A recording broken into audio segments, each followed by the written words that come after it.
ആരോപണങ്ങളുടെ പേരിൽ ആരെയും മാറ്റി നിർത്തില്ല എന്നും ഒരു കുറ്റക്കാരെയും സംരക്ഷിക്കില്ല എന്നും മന്ത്രി പി രാജീവ്. ഇടതുപക്ഷത്തിന്റെ വർഗീയ വിരുദ്ധ പ്രചാരണം ദുർബലപ്പെടുത്താനുള്ള ശ്രമം നടക്കുന്നു.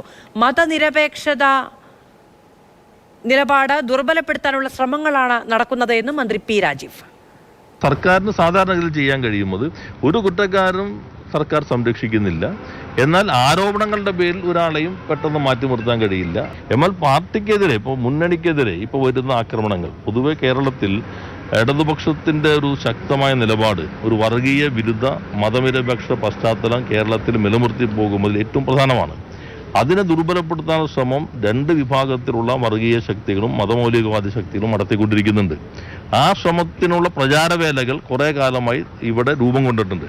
ആ പ്രചാരവേലകൾ ചിലത് ഇപ്പോൾ ഉപയോഗിക്കപ്പെടുന്നു. അതിന് ഇപ്പോൾ പുതിയ വ്യാഖ്യാനങ്ങളിലൂടെ വരുന്നു.